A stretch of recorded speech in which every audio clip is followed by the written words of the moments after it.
Welcome to the Trust Factor Radio, bringing you interviews and insights to unlock the power of the subconscious mind to create authority, credibility, and trust. With your host, the Authority Architect and best-selling author, Neil Howe. Hello, welcome to the show. This is your host, Neil Howe, and today my special guest is Stephan Stavrakis. He is a positioning strategist with Perceptual out of Vancouver, British Columbia, and he's going to share with us today how he positions the people that he works with to share the value that they have in their products and services. So, Stephan, welcome to the show. Happy to be here. Thank you. Well, give us a little bit of background about yourself and your company, Perceptual Positioning. Tell me how you got started with that. Perceptual Positioning was a mistake, actually. How it started off is I was a computer systems analyst, and one day I just stood up, looked around, and looked at everybody in all these cubicles, and I had this sort of visions of these rats running around in a cage, and I just said, "Okay, I'm done. I'm walking out." And I was at a company here in Vancouver, and we created a business system that retrofitted their old system that saved the company about $7 million a year for about 20 years now. That they just replaced it just recently. So I figured that company, as a result of the system that we put in, was saved over, $100 million almost, like that kind of, which was cool. But I didn't have $100 million that came in my pocket as a result of that, right? Or even in the first year that I did it. So that was one thing. And then the other thing is I was kind of going through this sort of spiritual path between, should I continue doing what I think I'm good at, or should I start doing stuff that I like? So I decided I wanted to become the next Tony Robbins. And so subsequently, after I quit that job, I started my own speaking business. It started off with 3 or 4 people coming to my event, including my mother. And then, and then 12 months later, I had, 600 people coming to my events, which was fantastic. But I started realizing going on that path that wasn't necessarily what I wanted to do. And a lot of the people that were coming to me afterwards on my events were like these successful business owners, and they thought that what I had and what I was saying on the topic, which was on how to stop procrastinating, by the way, there was something deeper to that. And what ended up happening ultimately is these people started to ask me to work with them in their companies, these successful business people, and they pulled out of me perceptual positioning, which was this sort of whole new way of looking at business and positioning it in a marketplace so nobody can compete with you. Well, it's funny sometimes that you're just born to do something and you fall into it without really thinking too much about it. But obviously you've had great success and people were in demand for what it was that you were doing. So tell me who it is that you work with. Is it those established businesses that are in the millions of dollars? Yeah, established business owners, companies that are in the 7-8 figure revenues, annual revenues with some employees, but they're big enough so that they have a good footprint in the marketplace, but small enough so that they can pivot pretty quickly, and that's one of the most important things for me as a company is a big enough boat, but has also a big enough rudder. So that means that the people that are running the company can make decisions, and the company can pivot pretty quickly in order to be able to create the kinds of outcomes that I create with the work that I do with them. And essentially the work is putting them in a place in the marketplace so that nobody can compete with them, and that is usually by pulling out their true value as a company, helping them express it through proper messaging. And it goes beyond branding, in my opinion. Some people might see some of the things that we do as branding, but it goes a little bit, quite a bit beyond that, and is sort of the psychological aspects of what does it look like to be in a marketplace where there's a lot of quote unquote competition, but you still want to be so unique that nobody that is in that competition can compete with you. Companies that want to have that sort of outcome, they hire me for that. So what kind of problems do these big companies have? They're going along, they're doing their business, they're making some money, but they're maybe just not established as much as they want to be. Is they just have a problem with their marketing or a problem being found? Sometimes it's a combination of a lot of things. I think the biggest thing is the organization as a corporate identity doesn't actually know who they are. So they don't know the value that they actually bring, the true value that they bring to the marketplace. So, their successful business acumen and all that kind of stuff brought them to a certain point. Maybe they've gotten to a point that they've stabilized and they have sort of minuscule growth from year to year. But their biggest problem is realizing that they're not necessarily receiving or growing at receiving the revenues that they know that they can get, and they're not growing at the rate that they want, that they know it kind of deep down inside that they can grow at. So so it's companies that have kind of by accident are starting to become jaded or complacent in their marketplace, right? Even though that they know that they can grow, they don't really have sort of the understanding because they're too deep in the woods, or not being able to see the forest through the trees type of thing. And so what ends up happening is they start their messages and their marketing and their persona and the corporate identity and their culture and their advertising all kind of sounds the same as everybody else's, but maybe just a little bit different type of thing. And they know that deep inside. And then instead of saying, hey, we want to express our uniqueness and our differentiation in a powerful way, they just kind of fall into that rut of, well, this is what everybody else does, so this is what we should be doing. And so as a result, one of the biggest things that I work with is on CEO burnout and management team burnout. Because they burn out because they're doing a whole bunch of stuff that maybe worked 10 years ago but doesn't work anymore, and because they're so in the thick of it, they can't get out of it. So you place a lot of time on the value or the true value, as you say, that a company has. What is it that they don't see that value for themselves? Well, it's just like anything else. I mean, if you actually see it, well, we're all like this. I mean, I'm going to ask you, Neil. If you kind of sit there and you start thinking about it, do I actually receive the amount of value that I put out there in terms of money, if you will? Most people will be able to, will say, no, I think I probably put out more than I received, but I'm okay with it, type of thing, right? And so that happens on an individual basis, and then it manifests on a corporate level, which I find very interesting. So I actually treat a corporation or a company as an individual, and see it. Usually see that these people usually way undercharge and way over leverage themselves. And then the types of companies I work, they undercharge and over deliver because they want to give, they love what they do so much. They want to give as much as they can, but they don't realize that they can do a lot less and make the same with less time, or do a lot less and make more money, right? Depending on how, the business model is positioned, how their messaging is positioned, and all that kind of stuff. So I think it's actually just a personal problem that manifests in corporate entities. And how much boils down to like getting the system in place to where they are, if it's an 80-20 kind of thing, they're spending the time on the things that are going to make them the most money.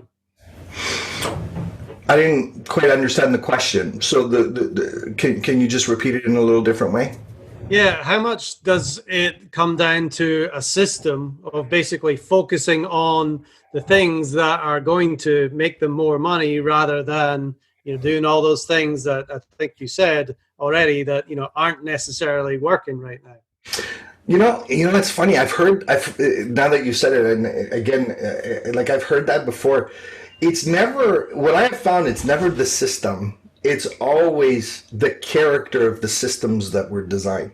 So, like, it's who's implementing the system and what approach are they implementing the system, and whether or not, you know, the system that they're implementing is imbued with their values and all that kind of stuff. And what we usually find, it's not a broken system.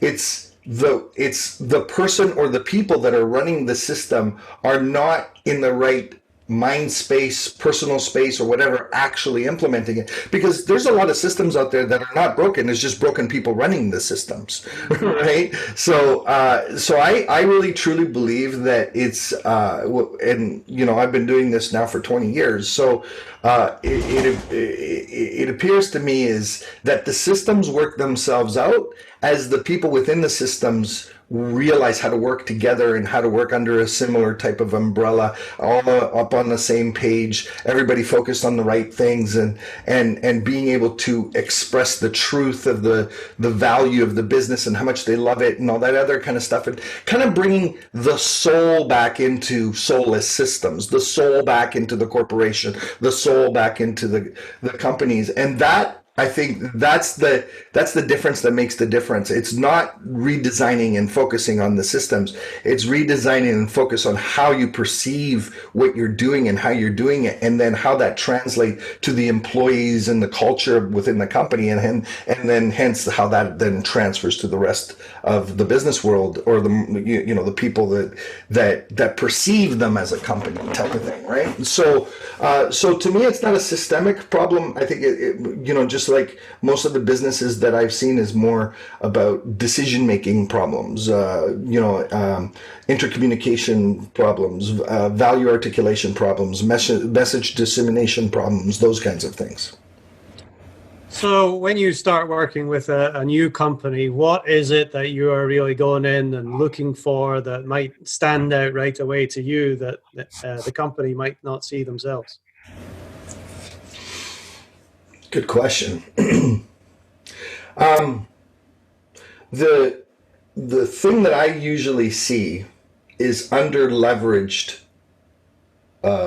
behavior, underleveraged systems, underleveraged processes, underleveraged workflows. And what I mean by underleveraged is it might take 90% effort to get a 5% result, rather than setting up the workflow, the system, the processes, the communication, or whatever, to move into let's say 20% effort, 80% result, like that kind of thing. So what I see is a lot of people working really hard to get something accomplished that can be done in a lot simpler way.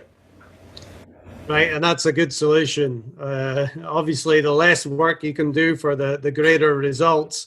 That's what everybody needs to be looking for within their business.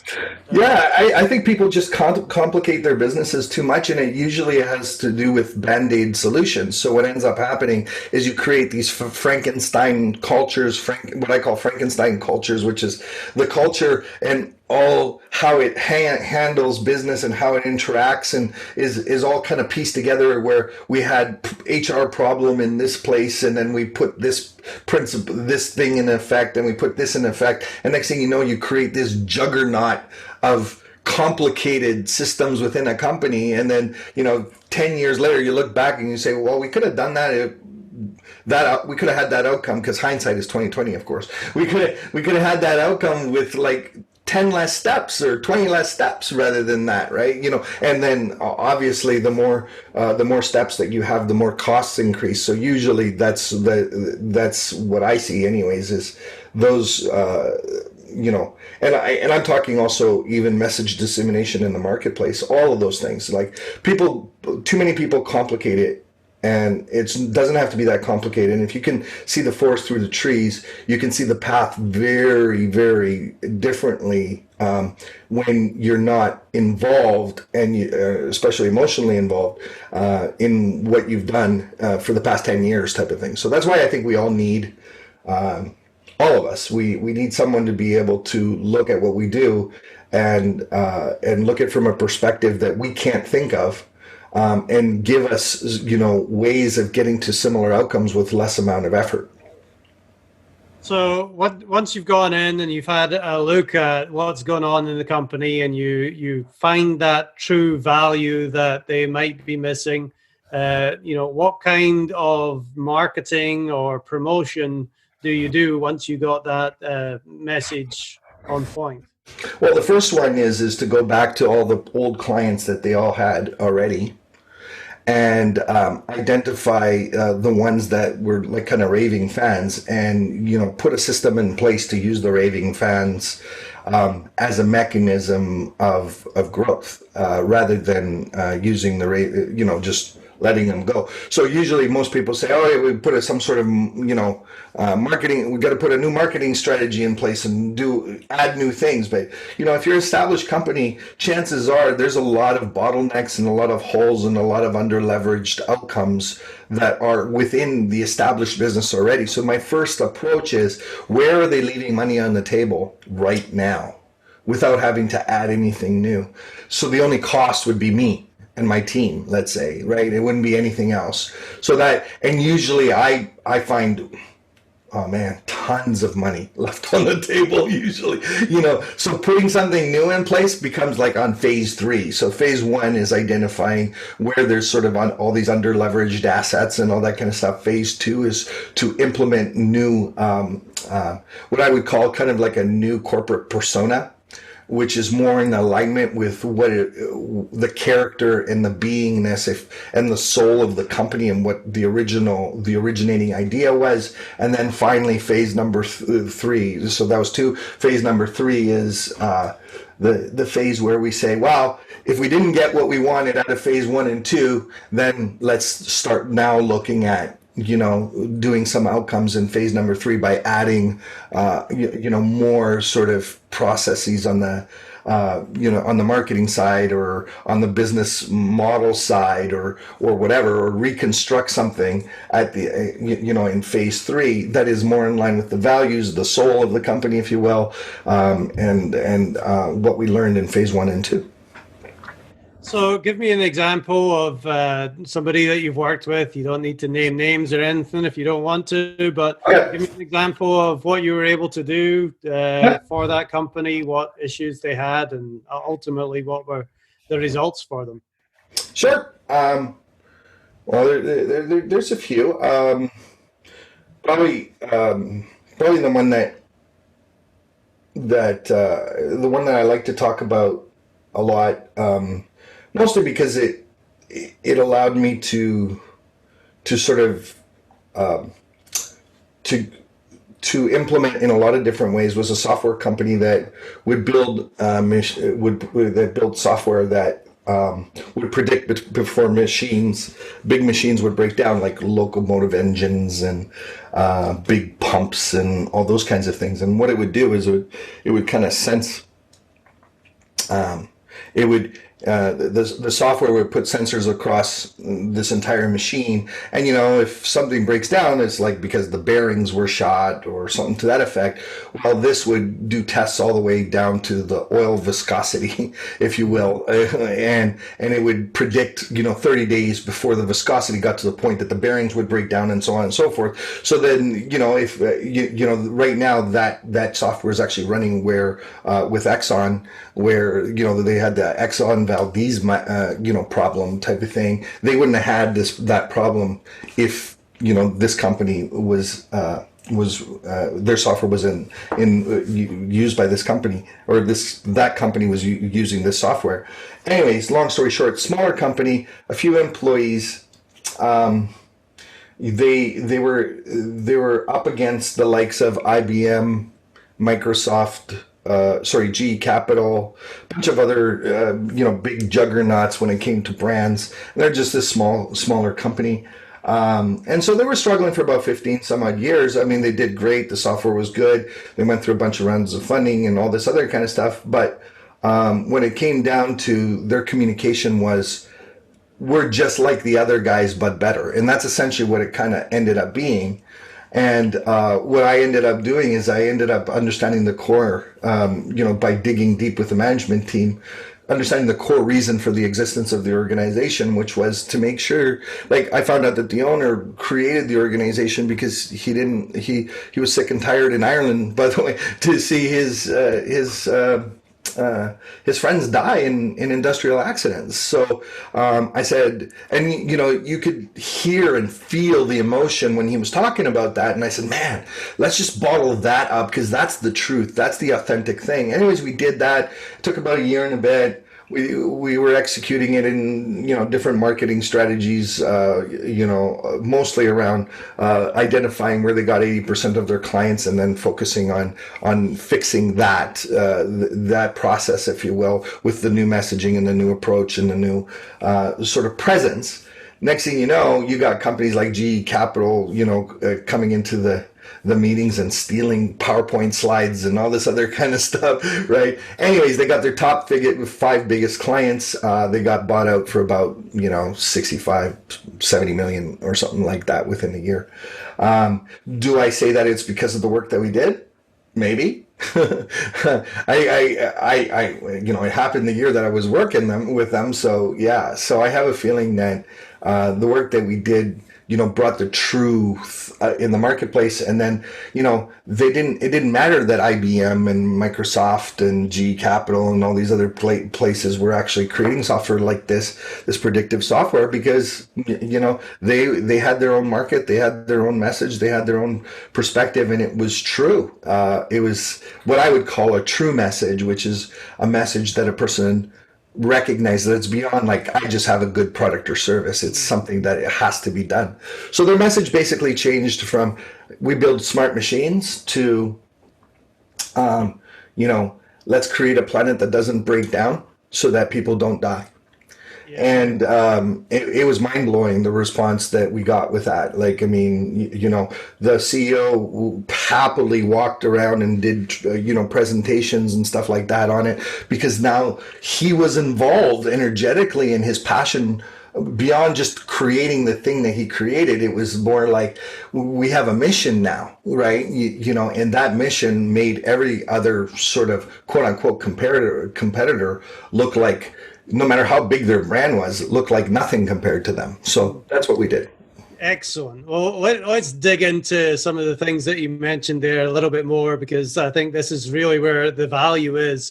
There seems to be a lot of corporate companies that have a message, and it's a very corporate message, but you're dealing with people. People have emotions, and we want to get to that story. And we can see it in some of the companies that are coming through in the last decade or so. There's this cause-based company now that has a cause and a mission, just like what you were saying.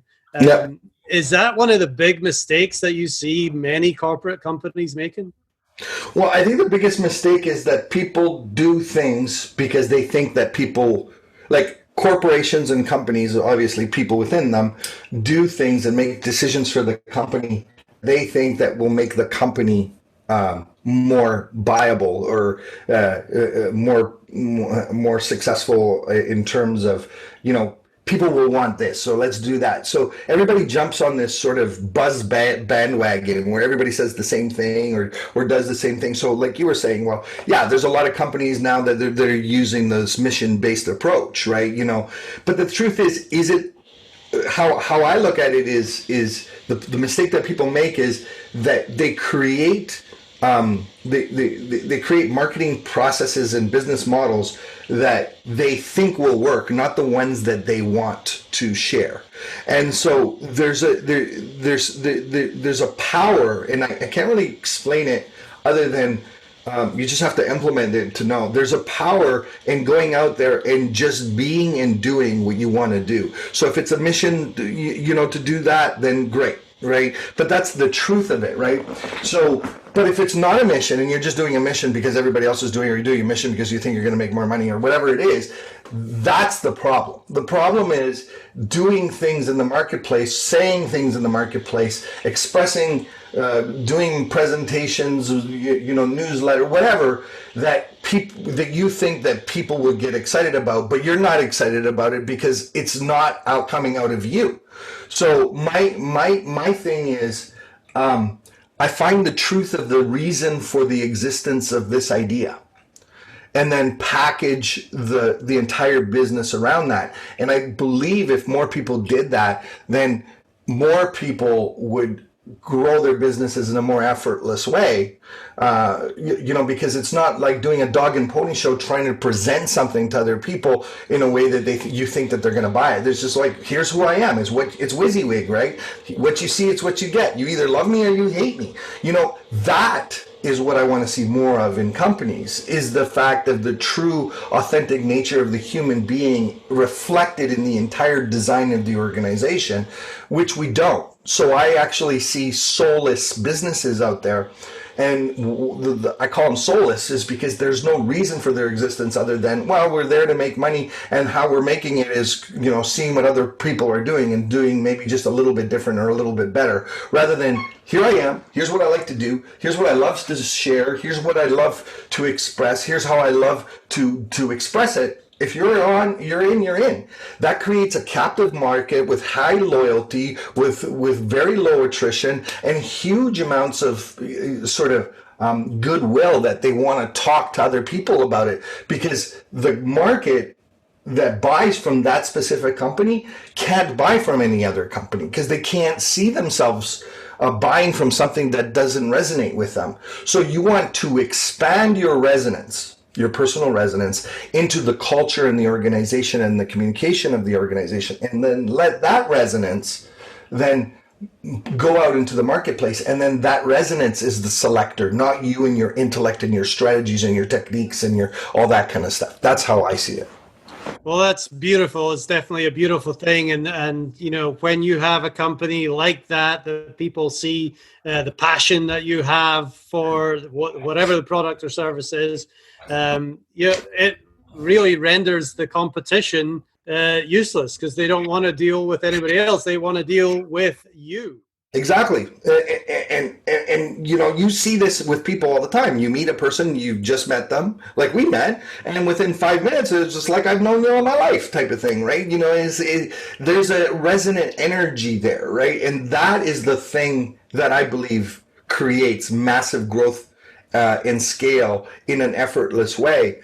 And it should, right? That's why God put us on this planet, I believe, is to express our uniqueness. And I actually think businesses is like the reason for business in general is our give back to the world while we're expressing our greatest gift to people and then getting fulfilled by it. If business is not like that, then it's not a business. It's just another job, and you might as well put on a paper hat and go and work at McDonald's. Mind you, you're not going to make as much money as that, but you'll be a lot more happier because it will be a lot less stress around the whole thing. So there's a few companies out there that everybody knows because they seem to have that front person that was very passionate. We look at people like Steve Jobs or Elon Musk or Richard Branson, those types of people. Does it require that kind of person to be the front man to install that culture into the business? Or can somebody that's more reserved be able to do that as well? Well, fantastic question, because I get that a lot. Like the idea that you have to have character, charisma, or whatever. I think you could be extremely introverted but passionate as well. Like, I mean, it's actually the passion that pulls out the conversation out of even an introverted person, because even an introverted person can't stop talking about the things that they love talking about, even if they suck at it. It's okay to not be a good speaker. It's not okay to talk about stuff that doesn't enliven you, right? So even an introverted person can be enlivened. I think it's that thing that brings life to the creator, the person that created the business, is that needs to be packaged. It doesn't matter if you're charismatic or nothing. It matters that you're speaking the authentic truth for the reason of existence of that idea on the planet. And if you take any introverted even if they're not, like I said, even if they're not charismatic or whatever, but you get them speaking about what it is, why they're doing it and stuff like that, even the person that doesn't even want to talk to people, you can't get them to shut up. I don't know if you've noticed that, like if you've ever seen that, but you just have to be able to tap into the thing that enlivens them. And then that is the thing. So it's not about charisma and passion that is constructed by, like, let's say, charismatic individuals, like you were talking about. I think it's really about people that just want to bring their truth to the world. And if we can find who that is within the organization, pull it out of them, package it, and put it into the organization, it's game over. It doesn't matter. So even the quietest of organization could have a massive, outcome of success if we find and we cultivate that very sort of special reason that whole thing exists, right? So that's usually one of my first things is like, well, why does this thing exist? Yeah. Right? Because, I don't care how much money and how much revenue it is. Why does it exist on the planet? There's a reason for it. You probably thought that you could do it better, or there was something missing or whatever. And usually what I do to pull something like that out of people, the very first thing that I do is figure out what they're angry about in the marketplace that they're going to go and approach, and then get them very clear as to why they're so pissed off of what's missing. And that will pull out the passion out of the most introverted person in the planet, because we all know how to get angry. So, well, this is certainly a very powerful message that people definitely need to hear. They got to have that passion, and we got to find that passion, the true value, and then position that message, just like your company. Perceptual Positioning. Where can people find out a little bit more about you, Stephan, and maybe even get in contact with you if they would like your help? Oh, that's easy. So perceptualpositioning.com. So perceptual, not perceptional, like some people have put it, perceptual, and then positioning.com. And that's the website. And then if you guys want to talk to me, if anybody wants to talk to me, it's meetwithstephan.com. And that's just my scheduler. Stephan is STEPHAN. So meetwithstephan.com. And and then they can get a hold of me there. That'd be great.